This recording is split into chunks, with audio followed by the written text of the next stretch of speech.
revenue collection, and expenditures. Chapter 3 provides comprehensive information on accounting, budgeting, and reporting. It covers the topics of fund accounting, budgeting revenues and expenditures, mechanics of budgeting and encumbrance accounting, accountability and student activity funds, fundraising activities, good internal control systems, and audits and financial statements. Chapter 4 contains extensive information on managing resources to achieve higher performance and productivity. Linkage between student achievement and funding is explained. Managing educational resources, strategies for allocating resources for higher productivity and efficiency, and understanding the impact of educational choice on public school finance are some of the topics covered in this chapter. There is also a comprehensive case on aligning student outcomes with educational resources. Chapter 5 provides practical strategies for human resources management.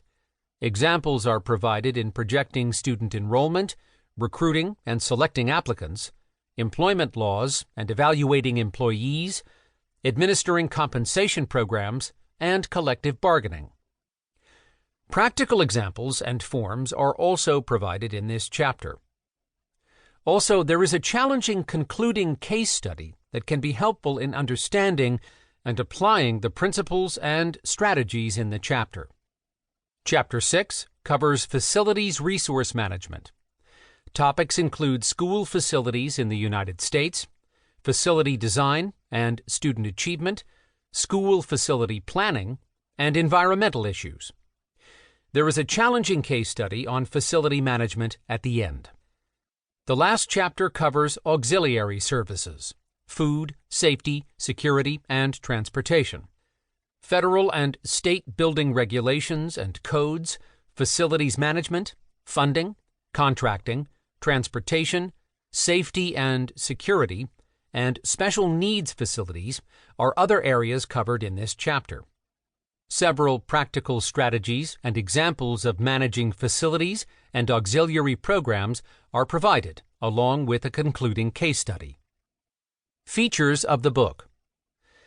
Nothing can be worse than reading a book that is boring, dry, and impractical for educators. This book is unique in that it provides many engaging examples that can be used by all educators. One feature of the book is the correlation of the objectives of each chapter with professional organizational standards of the National Council for Accreditation of Teacher Education, NCATE, the Specialized Professional Association, SPA, of the Educational Leadership Constituent Council, ELCC, the Interstate School Leaders Licensure Consortium, ISLLC, and National Standards for Quality Online Teaching, NACOL, and Southern Regional Education Board, SREB.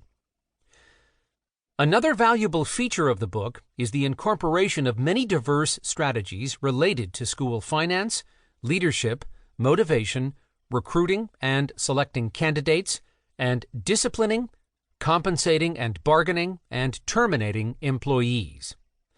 They are provided in a straightforward and practical manner. The topics in this book are useful for any administrator who desires to optimize fiscal, facility, and human resources. Other features of this book include practical examples of operating and balance statements, examples of basic school accounting structures, budgeting revenues, student activity funds, fundraising, internal control systems and audits, and financial statements. Up-to-date guidelines, EEOC laws, and legal considerations. Practical strategies in giving employees feedback and taking action for improvement. Administering compensation programs. Strategies in collective bargaining. Examples of planning and managing facilities resources. Facility planning and food, safety, security, and transportation management, auxiliary services, forecasting, and handling transportations, safety,